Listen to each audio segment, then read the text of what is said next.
우리를 분노케 한 뉴스의 대상을 골라 경고를 날립니다. 울트라 스펙터클 분노 유발자 경고 프로그램 MC 리와 김 기자의 레드 카드. 우와. 오랜만입니다, 김 기자님. 오랜만에 뵙겠습니다. 우리가 1월 달에 보고 한 2달 만에 보는 것 같은데 계절이 바뀌었습니다. 바깥은 봄입니다. 안은 여전히 여기는 춥습니다. 아닙니다. 여전히 춥습니다. 정말 네. 춥습니다. 네. 이야. 녹화 여건이 아주 좋습니다. 네, 우리가 다 저기 뭐 꽃을 보듯 너를 본다 뭐 이런 식구도 있듯이 하여튼 제가 이렇게 봄을 좀 멋있게 느껴보려고 하는데 꽃을 보듯 너를 볼 수 없는 너가 요새 너무 많아. 우리 분노케 하는 뉴스들이 너무 많아. 그렇죠. 최근에 굉장히 좀 우리를 이렇게 분노를 유발하게 하는 뉴스들이 엄청나게 많이 맞습니다. 쏟아져 나왔었는데요. 지금부터 이렇게 한 번씩 한번 정리를 해서 그렇죠. 우리가 또 한번 그 경고를 좀 날려보자고요. 네. 자, MC 리와 김 기자의 레드카드는요, 한 달간 우리를 분노케 한 생활 밀착형 뉴스를 선정을 해서 그 뉴스 속 대상자에게 엄중 경고를 날리는 프로그램입니다. 승패가 있잖아요. 우승하면은 그 다음 주 오프닝을 멋지게 날릴 수 있는 기회를 드린다는 것 잊지 마시고 멋지게 외치고 한번 해봅시다. 네. 자, MC 리와 김 기자의 레드카드. 짠, 멋있다. 하하. 제가 먼저 골라보도록 그렇죠. 하겠습니다. 네. 한번 골라주시죠. 자, 늘 하듯이 우리가 돋보기를 쫙 들고 그중에 제가 하나 골랐습니다. 짠, 공공기관 채용 비리 여전. 뉴스 속에 공공기관에게 옐로우 카드를 날립니다. 본에서도 9건의 비리가 확인돼 정부의 수사 의뢰와 징계 요구 대상에 포함됐습니다. 공공기관 내 채용 비리가 만연하다는 것이 또다시 사실로 드러났습니다. 정부는 수사나 징계 문책이 필요한 채용 비리 182건을 적발했다고 밝혔습니다. 강원도에서는 6개 공공기관에서 9건의 비리 행위가 적발됐습니다. 강원대학교 병원이 3건으로 가장 많았고 속초의료원이 2건, 홍천문화재단과 정선군 시설관리공단, 원주의료원, 강릉의료원이 각각 1건씩이었습니다. 국민권익위원회가 지난 2월 20일 전국에 1205개 공공기관 채용비리 전수조사 결과를 발표했는데 182건의 취업비리가 적발이 됐습니다. 이 가운데 강원도에서 6개 공공기관에서 9건의 비리가 드러났습니다. 그 주로 병원과 의료기관이 적발이 됐습니다. 그리고 또 뭐 한 곳에 모여 있는 것도 아니고 원주, 춘천, 강릉, 속초, 강원도 전반적으로 쫙 잘 분포가 돼 있습니다. 이게 일단은 그 병원이라는 거는 물론 뭐 어느 공공기관에서도 이런 비리가 있으면 안 되지만 생명과 연관되는 그 기관이기 때문에 더 좀 찝찝하고 더 화가 나고 이렇습니다. 취업 청탁자의 성적을 임의로 조작하거나 뭐 심지어는 뭐 공개 채용도 안 하고 무슨 뭐 수의 계약하듯이 너 들어와 뭐 이런 식으로도 채용을 또 했대요. 이게 무슨 19세기 조선시대도 아니고. 그렇죠. 공공기관이라고 하면 어쨌든 간에 뭔가 이렇게 공신력이 있고 직원 채용 절차에서도 굉장히 이렇게 좀 모든 사람들이 납득이 갈 만한 그런 절차에 거쳐서 직원들을 채용을 해야 될 텐데 맞습니다. 아직도 이 팔은 안으로 굽는다는 이런 학연, 지연 이런 부분에 좀 엮여 있어서 이런 선배님 말씀하신 이런 구시대적인 발상으로 맞습니다. 직원들을 채용한다는 부분에 있어서 이게 이런 식으로 직원들을 채용을 하다 보면 정말 공정한 그 시스템에 도전을 하고 이렇게 시험을 준비하는 이런 취업 준비생들에게는 굉장히 하늘이 무너지는 것 같은 이런 소식이 아닐 수가 없어요. 당연하죠. 그래서 제가 사실 오늘 결심을 했어요. 이 방송 녹화할 때. 그래서 이거를 그냥 이니셜로 무슨 병원, 모 병원 이렇게만 할까. 내가 어제 밤에 잠을 자면서 계속 이름을 확 까발려 버리니까 고민하다가 오늘 까발리기로 했습니다. 아, 그냥요? 네. 저의 의견과 상관없이 선배님 공개하시는 걸로. 뭐 빠지세요. 제가 뒷책임도 다 제가 감당하겠습니다. 저도 공감합니다. 일단은 이 순서는요. 이 나쁜 순서로 1등한 거. 그러니까 3건으로 가장 많은 비리가 적발된 곳부터 발표하겠습니다. 1등 강원대학교 병원입니다. 무려 3건. 다음으로 2건의 비리가 적발된 속초의료원, 원주의료원, 강릉의료원, 의료원들 퍼레이드입니다. 홍천문화재단, 정선군 시설관리공단. 이렇게 제가 아주 공개적으로 이름을 정확하게 다 발표했습니다. 이 선배님이 이렇게 직접 네. 실체 기관의 명칭까지 공개를 하실 정도로 이렇게 네. 지금 이름이 이렇게 나열된 공공기관들은 조금 좀 정신을 좀 차리는 계기가 됐으면 좋겠습니다. 저는 정말 참 이해가 안 되는 것 중에 하나가 이 강원대학교 병원은요. 2015년, 2017년, 2018년 세 차례의 부당한 채용으로 이 이름이 올랐어요. 이해가 되세요? 난 정말 이해가 안 되더라고. 이게 무슨 한 10년 텀을 두고 한 번씩 있는 것도 아니고 그냥 연달아서요. 2015, 17, 18. 아 정말 저는 이해가 안 됩니다. 이래가지고 이거 누가 병원 이게 더 큰 문제는 이것 때문에 병원의 신뢰까지 사실 내려간다는 거잖아요. 깎인다는 거잖아요. 맞습니다. 이게 네. 어쨌든 단순한 채용 비리 한 건 한 건의 이런 부분이 네. 아니라 이 강원대 병원이 어떻게 보면 이 권역별 병원으로 해서 우리 그 영서 북부권에 굉장히 네. 의료기관에서도 역할을 하고 있는데 네. 이런 뉴스들이 계속 이제 발생을 하고 이런 사건이 터지다 보면 이 의료기관을 방문하고자 하는 이 환자들이 그렇지. 의료기관의 자체에 대한 신뢰도가 떨어지기 그렇죠. 때문에 그렇죠. 병원 자체에도 어떻게 보면 큰 타격이 올 수 있거든요. 네. 그런 부분을 좀 인지를 하고 이런 채용 절차 이런 부분도 보다 조금 더 투명하게 운영을 해야 되지 않을까라는 생각이 듭니다. 맞습니다. 이번에는 우리 김기 티저가 멋지게 옐로우 카드를 날려주시기 바랍니다. 네, 그러면 저도 옐로우 카드 기사를 한번 찾아보도록 네. 하겠습니다. 저는 이 기사로 정했습니다. 네. 제가 분노한 뉴스는 바로 이건데요. 광부 사택 위장 전입 의혹 수사 속도 기사 속에 공사 해당 임직원에게 옐로우 카드를 날립니다. 대한석탄공사 소유의 옛 광부 사택입니다. 삼척시는 이곳에 폐광기금 89억 원을 투입해 대학 강의동과 평생학습관을 신축할 예정입니다. 그런데 사택 입주자 중 석탄공사 간부 A씨와 직원 B씨의 가족이 위장 전입한 것 아니냐는 의혹이 제기돼 경찰이 내사를 벌여왔습니다. A씨와 B씨의 가족들이 사택과는 별도의 주택을 보유하고 있다는 점도 위장 전입 의혹을 키우고 있습니다. 삼척시가 옛 광부 사택들을 허물고 이곳에 폐광기금 한 89억 원 정도를 투입을 해서 지역에 있는 대학 강의동이나 평생학습관을 신축할 예정이라고 해요. 근데 네네. 이 석탄공사의 한 간부와 직원이 가족이 사택 입주자로 위장 전입을 한 것 아니냐는 의혹이 지금 지역에서 좀 제기가 되고 있습니다. 뭐 야. 경찰이 지금 내사를 진행을 하고 있는 상황인데 뭐 아직 정식 발표가 있지 않은 상황이기 때문에 네, 이렇게 네. 단정을 지어서 저희가 말씀을 드릴 수는 없겠지만 지역 주민들 사이에서는 이런 부분이 계속 지금 제기가 되고 있기 때문에 이런 부분이 만약에 사실로 드러나게 된다면 사실상 살고 있지도 않으면서 사는 걸로 그러네요. 속여서 이제 이주 보상금을 받겠다는 이런 양심 없는 사람들이 석탄공사의 직원들이라는 데 좀 문제가 있는 거죠. 그 이주 보상이라는 게 너무 이제 낡을까나 그래가지고 이제 뭐 뭔가 좀 새롭게 개발하려고 그렇죠. 네. 어쩔 수 없이 그 집을 떠나게 될 수밖에 없는 분들한테 보상비를 주는 거 아니에요. 그렇죠. 네. 이렇게 해서 이주하는데 버텨 쓰십시오라고 하는 건데, 야 그런데 거기다가 슬쩍 살지도 않으면서 젓가락 하나 올려놓고서 자기도 이주비를 챙기는 거잖아요. 그렇죠. 진짜 양심 불량. 야 도대체 누굽니까? 누가 그 젓가락 하나씩 들고 가가지고 말도 안 되게. 어? 이 뭐 아직 앞서 말씀드렸지만 네. 아직까지 지금 내사 단계고 의혹 제기 수준이기 때문에 네, 뭐 네. 실명을 저희가 말씀드릴 수는 없겠지만 일단 말씀드린 대로 대한석탄공사 간부와 직원이거든요. 아. 이제 뭐 경찰 쪽 정보에 따르면은 이 대한석탄공사 간부인 A 씨의 가족 6명이랑 직원인 B 씨 가족 4명이 사택으로 전입한 지난 2017년 하반기부터 작년 말까지 실제로 거주하지, 그러니까 실제 그 집에서 네네. 살지 않은 날이 훨씬 더 많은 것으로 이제 경찰은 보고 있는데 이 무엇보다도 지금 가장 의혹을 지금 더하고 있는 부분이 이들이 사택과는 별도로 다른 집을 가지고 있었다는 그 실제 사는 점이- 집이 다른 데 그렇죠. 있다는 거죠. 다른 집이 있다는 점이 위장 전입 의혹을 더 키우고 있다는 점이죠. 그럼에도 이 간부 A 씨 가족 6명 모두 세대원으로 인정을 받아서 삼척시로부터 보상금을 3,700만 원을 수령을 했고 또 B 씨 가족은 4,700만 원을 또 받았다고 해요.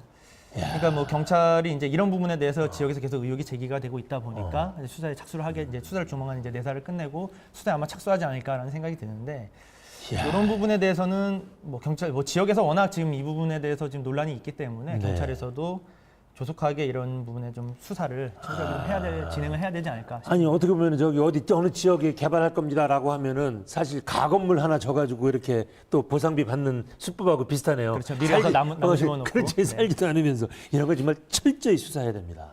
정말 철저히 밝혀내야 됩니다. 그럼 더 저도 이 부분에 대해서 좀 공부를 했던 게 이 네. 대한석탄공사 현직 그 간부와 그 직원이 이런 부분을 어떻게 보면 그 제도나 이런 부분을 더 잘 알고 있는 분들이 그렇죠. 이런 부분을 관련 이제 일을 하던 사람들이니까. 그렇죠. 악용을 했다는 부분에 대해서 어떻게 보면 정보가 더 빨리 캐치할 수도 있는 부분이거든요. 근데 이런 네. 분들이 그 폐광 지역에서 어렵게 폐광 그 광부들의 이제 그 가족들이나 지금 그런 분들이 받아야 될 이런 보상금이나 이런 부분에서 슬쩍 숟가락 얹기를 해서 본인의 사리 사욕을 채웠다는 부분에 있어서는 조금 다시 한번 생각해 봐야 되지 않을까. 대한석탄공사에서도 이 부분을 다시 한번 좀 철저하게 자체적으로도 좀 조사를 해야 되지 않을까라는 생각이 듭니다. 이런 거 선정 절차에 뭐 문제가 있었던 거 아닌가 몰라요. 제대로 했나 모르겠어요. 정말. 이런 부분에서 그 저희도 이제 취재 내용을 보면 네네. 그 이주 보상이나 뭐 이런 부분은 삼척시 그 감정 평가를 거쳐서 진행이 됐는데 네. 지난해 11월 한 달 동안 이제 절차가 이루어졌는데 지역 주민들의 말이 굉장히 좀 형식적으로 이제 감정 절차가 이루어졌다. 그래서 이런 사태가 발생했다라는 이런 의구심을 좀 제기를 하고 있고요. 지역 주민들이. 네. 또 뭐 사실상 현재 가서 누가 지금 실제로 거주를 하고 있는지에 대한 부분을 이렇게 하는 게 아니라 주민등록상에 사실 위장 전입 신고만 한 걸로만 이제 서류만 확인을 했다는 거죠, 결국은. 직접 가서 그 옆집에 물어보면 다 알 텐데. 야 정말. 어떻게 보면 네, 늘 네. 이런 게 좀 반복이 되는데 예전에 취재 활동하실 때도 느껴보셔서 아시겠지만 공무원분들의 뭐 단골 그 해명 인터뷰 중에 하나가 인력이 없어서 현장 확인을 할 수가 없었다. 인력이 단 2명, 3명 뿐이다. 뭐 이런 아마 이런 레퍼토리로 좀 나올 것 같은데 네. 삼척시가 이런 부분에 대해서 이게 어쨌든 보상금이 지급되는 문제이기 때문에 조금 더 철저하게 현장 확인이라든지 이런 부분 됐다면 초기에 이런 부분이 좀 잡히지 않았을까라는 좀 생각도 좀 들거든요. 자, 그러면 이제 이번엔 일러 카드 끝냈고 네. 이제 우리가 저 레드 카드 레드 카드로 대상을 한번 네. 골라 봅시다. 아이고, 이 앞에 자기 레드 카드 달라고 기다리고 있네. 자, 유치원 개학 연기 없어. 학부모 혼란은 여전. 이 뉴스 속에 한유총의 레드 카드를 날립니다. 한유총이 개학 연기 투쟁에 들어가면서 교육계 큰 혼란이 빚어졌습니다. 하지만 아이들을 볼모로 한 힘겨루기에 학부모들의 불안감은 더욱 커지고 있습니다. 도내 96개 사립유치원 가운데 당초 한유총의 개학 연기 투쟁에 동참 의사를 밝혔던 곳은 모두 4곳. 일선 유치원 원장들의 고유 권한임을 내세워 휴원이 아닌 개학 연기 카드를 꺼냈지만 정부의 압박과 각계의 비난이 쏟아지자 도내 사립유치원은 모두 문을 열었습니다. 다행스럽게 결과적으로만 얘기하면은 큰 혼란 없이 넘어가기는 했어요. 네. 그렇지만 그럼에도 불구하고 온 국민을 엄청나게 열받게 한 기사잖아요. 그렇습니다. 야, 정말 어떻게 그 자식들, 그 어린 그 유치원생들을 대상으로 이렇게 할 수가 있을지 사실 지금 생각해도 잘 이해가 안 되는 사건입니다. 이 사건은. 네. 말씀해 주신 대로 네. 시청자분들이 온 국민을 어떻게 보면 좀 분노케 했던 뉴스 중에 하나일 것 같은데요. 네. 이게 뭐 한국유치원총연합회 줄여서 말씀해 주신 한유총인데 네. 바로 당일날 오후에 이제 집단행동을 중단하면서 사태가 좀 일단이 돼 있죠. 네. 또 며칠 후에는 또 개학연기를 주도한 한유총 이사장이 책임을 지고 사임을 하기도 했었는데 네. 다행히 뭐 도내에서는 당일날에도 모든 사립유치원들이 정상 개학을 네, 다행이에요. 하면서 아주 다행이에요. 큰 혼란이 없었습니다. 네. 정말 다행이었습니다. 맞습니다. 사실은 큰 혼란이 없어서 잘 넘어가긴 했고 우리가 레드 카드를 이 한유총한테만 날리긴 했지만 네. 저는 개인적으로는 이런 유치원 문제 하나 해결 못한 정부 우리 저 교육부에도 사실은 레드 카드를 날리고 싶은 마음입니다. 이런 부분 아유, 사실 네. 뭐 예견이 됐던 부분들 중에 하나니까요. 맞습니다, 한유총이 맞습니다. 계속 이렇게 네. 관련법 통과에 대해서 반발을 강력하면 특히 또 에듀파인도위라든지 이런 부분에서 맞습니다. 굉장히 반발을 많이 했었잖아요. 맞습니다. 하여튼 뭐 정부에서는 뭐 이런 사태 때문에 뭐 앞으로 국공립 유치원을 뭐 크게 늘리겠다, 뭐 그다음에 이 사립 유치원들의 공공성, 뭐 투명성, 뭐 강화하겠다 여러 가지 대책을 내놓았지만 그래도 하여튼 마음 졸이고 정말 뭐 저 일부 엄마 아빠들은 뭐 저기 직장에다가 다 이제 월차 연차를 내놓고서 마음에 준비를 하고 있었다고 그러더라고요. 아이들 맡길 데가 없을까봐. 그러다든 다행스럽게 다시 반복하지만 큰 사고 없이 잘 넘어가긴 했지만 그래도 이렇게 사태를 펼치는 그 유치원 원장님 그다음에 이런 분들을 보면 이분들이 정말 교육자라고 말할 수 있는가 싶어요. 그렇죠. 뭐 이번 사태를 계기로 해서 아마 네. 사립 유치원에 대한 뭐 전부가 그런 건 아닙니다. 네, 물론 네. 일부 사립 유치원들의 문제이긴 하지만 이 사립 유치원 특히 유치원 그 보육기관에서 사립 유치원 그 원장이라든지 설립자분들에 대해서 네. 과연 이들이 교육자인가 네. 아니면 사업자인가라는 논란들이 굉장히 많이 제기됐던 것 같아요. 이런 부분 네. 때문에 그런 부분을 네. 방지를 하고 좀 막아보겠다고 해서 이제 그 관련돼서 유치원 3법을 이제 통과를 시키겠다고 그렇죠, 그렇죠. 했는데 그 네네. 부분에 대해서 반발을 사립 유치원들이 이번에 이렇게 전체 개학 연기 카드를 꺼냈던 거잖아요. 맞습니다. 그럼 선배 혹시 유치원 3법은? 아이고 이게 다 준비해 왔죠. 아이고 제가 진짜 공부 많이 하고 옵니다. 유치원 3법이라는 게 일단은 유아교육법 그러니까 요 징계받은 유치원이 그 명칭을 받쳐서 쉽게 얘기해서 간판만 싹 갈고서 계속 경영하는 운영하는 이런 얘기가 있기 때문에 그걸 못하게 막으려고 하는 거고요.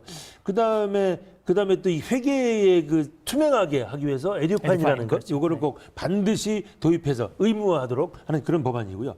그리고 또 하나가 이제 사립학교법은 이게 유치원 설립자가 원장을 겸할 수 없고 수입이나 재산을 교육 목적 이외에 부정하게 사용할 수 없도록 하는 이런 법안입니다. 또 하나가 이제 학교 급식법, 요거는 이제 급식 부정 피해를 예방하고 유아들의 그 급식 질을 유지하기 위한 그 관리할 수 있는 그런 법안이라고 할 수 있습니다. 이건 뭐 국민들이 여기 동의하지 않는 할 이유가 전혀 없죠. 그런 법이 바로 교육 3법입니다. 이게 유치원 3법 같은 경우는 지금 이 내용들이 이전에 그 사립 유치원들 비리가 터졌을 때 나왔던 다 그 내용들이거든요. 네. 저는 이번에 그 뉴스 이 사건의 일련의 그 뉴스들을 쫙 보면서 제가 이제 한유총 사람들을 직접 만나보지는 않았지만 생각 자체가 다른 것 같아요. 이분들은 내 돈, 내 건물, 내 땅 들여서 유치원 만들었는데 내 재산인데 내가 좀 회계 좀 내 마음대로 하면 되지 뭐 그거 나라에서 간섭해 이런 생각이 강한 것 같다는 생각이 들고 그러나 국민들은 그러면 당신 돈만 가지고 하지 왜 나라 돈을 뭐 운영비 절반 이상을 나라 돈으로 보조를 받는다면서요. 그러면은 나라의 간섭을 당연히 받아야죠. 그렇죠? 돈을 받았으면 간섭을 받는 게 당연하고 또 나라는 반드시 철두철미하게 간섭을 해야 되는 것도 맞는 것이고. 근데 왜 그것이 제대로 안 돼가지고 이런 사태가 벌어지는지 정말 이해할 수가 없습니다. 맞습니다. 아니 우리 김기태 기자 아이도 유치원 안 다녔어요? 네, 요 사립 유치원 중에 한 곳입니다. 아 그랬습니까? 그 저기 지난번에- 월차 냈었어요? 네, 뭐 걱정을 하고 있었는데. 다행히. 네. 아유 다행이네요. 지난번 그 어. 유치원 비리 사태 때도 거론이 됐던 그 유치원이었기 때문에 아유 피부에 직접. 네네. 아유 이거. 제가 공분을 해서 제가 네. 제가 쓰고 제가 하려고 했는데 선배님 어. 다행히 해주셔서 아니 그래서 어쩐지 분노를 좀 누그러뜨릴 수 어쩐지 자기가 실제 당한 거라 기사를 잘 썼더라고. 그렇죠. 평소답지 않게 잘 썼죠. 평소답지 않게 잘 썼죠. 아 그런 의미는 아니에요. 그런 의미. 아유 지금 너무 나쁩니다. 아이, 네네. 네 좋습니다. 네. 저희 레드 카드는 이렇게 멋지게 날렸습니다. 이번에 우리 김기태 기자 레드 카드 날려주시죠. 네, 저도 이제는 제가 그러면 레드카드를 한번 찾아보도록 하겠습니다. 네.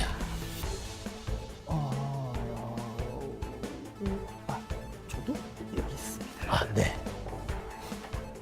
자, 제가 레드카드를 날릴 뉴스 속 대상은 안전 불감증에 흩어지는 아이들 기사 속에 강릉시의 레드카드를 날리겠습니다.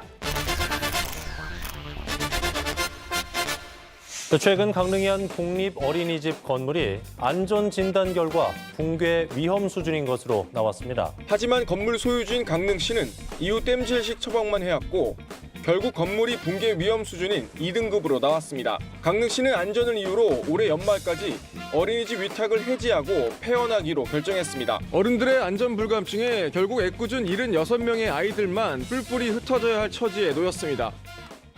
강릉의 한 공립 어린이집 건물이 안전진단 결과 붕괴 위험 수준으로 나와서 좀 충격을 주고 있다는 내용인데요. 네. 이미 오래전부터 그 위험성을 알고도 대책을 마련하지 않아서 이 강릉 시민들이 굉장히 큰 비난을 하고 있는 상황이고요. 네네. 뭐 더 경악할 일은 이미 10년 전인 2006년도 10년도 더 된 기간이죠. 2006년도 안전진단에서 안전진단 D등급을 받았다고 그래요. 어허. 근데 안전을 이유로 올해 연말에 이제 폐원을 하기로 결정을 했다고 하는데 잘 이해가 안 되는 게 10년이 넘는 시간 동안 그 상태로 계속 아이들을 거기에 이제 다니게 하면서 네, 이렇게 네. 했다는 게 어떻게 보면 어른들의 이런 안전 불감증이 아닐까라는 좀 생각이 좀 아니 들더라고요. 그러니까 무슨 몇 달 전에 받은 게 아니고 2006년 13년 전에 D등급을 받았다는 그렇죠. 네. 아니 D등급을 받은 게 얼마나 위험한 겁니까? D등급. 이게 시설물 안전관리에 관한 특별법 시행령에 따르면 5개 안전등급이 있는데 네네. D등급이 4번째라고 해요. 그러니까 주요 부재 결함의 발생에 긴급히 보수 보강이 필요하며 어허. 사용 제한 여부를 결정해야 하는 상태라고 말하는데 한마디로 보면 이 내용을 뭐 쉽게 설명을 드리면 네. 준재난 위험 시설이라고 다들 말씀들을 하시더라고요. 야, 준 재난 위험 시설에서 10여 년을 지금 아이들이 그냥 뛰어놀고 공부를 한 거예요? 그렇죠. 언제 무너져도 이상할 게 없다는 야, 얘기라고 이거 봐도 될것 정말 같은데. 안 무너져서 다행이지. 학부모들하고 그 어린이들이 결국은 볼문으로서 한 거네. 그렇습니다. 야, 참. 이 국립어린이집이 자리한 건물이 완공된 지가 37년이 됐다고 해요. 네네네. 이 어린이집에 한 70여 명의 아이들이 좀 다니고 있다고 하는데 네. 문제는 문제는 이 안전진단에서 붕괴 위험이 왔다는 거를 앞에 말씀드린 대로 이제 계속 지적이 됐을 거 아닙니까? 네, 예. 근데 계속 개보수 등의 땜질식 처방만을 해왔다고 해요. 그러니까 결국은 보면은 안전 불감증이 우리 사회 곳곳에 굉장히 깊숙이 뿌리 깊이 좀 박혀 있지 않은가 하는 이런 생각이 좀 들었습니다. 이 문제의 어린이집이 없어지면 네. 인근 동네에 국공립 어린이집이 단 한 곳만 남게 된다고 해요. 어허. 그러다 보니까 이 학부모님들은 네. 더 어렵게 이 국공립 어린이집을 알아봐야 하는 상황에 처하게 되는데 음. 이 강릉시에서 이 상황을 알고 건물을 임대해서 어린이집을 네. 이전시켜 줄 것을 요구했다고 하는데 아. 이 강릉시의 답변 어떤 답변일 것 같으세요? 뭐라 그럽니까? 뭐 네. 단골 멘트 있습니다. 선생님 아시는 지금 생각하시는 그 멘트. 지금 생각하시는 그 멘트. 지금 뭐지 갑자기 나 지금 생각이 머리가 하얘진 사람한테. 네. 네. 답변은 역시 네, 네. 늘 그랬듯 예산이 없다는. 아, 나 설마 그렇게 대답했을까 싶었는데. 네. 너무 좀 무책임, 선배님 말씀대로 설마 그렇게 대답을 했을까라고 싶은데 굉장히 무책임한 대답이 아닐 수 없을 것 같아요. 아이고, 오늘 우리가 이제 옐로우 카드 2개, 레드 카드 2개 다 날렸네요. 네. 이제 또 승패를 가르는 시간입니다. 네. 아, 나 이게 정말 싫지만 네. 우리 제작진한테 또 놀아나면서 그래도 자꾸 또 승부욕이 생겨. 자꾸 하니까. 아니, 알아서 해주세요. 네. 간만에 매력 발산의 시간 한번 가져가 볼까요? 매력 발산.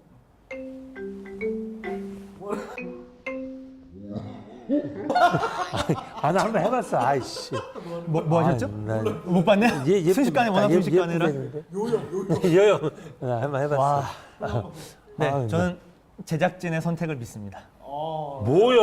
어이구 씨. 하나 잘한다. 하나, 둘, 셋. 야!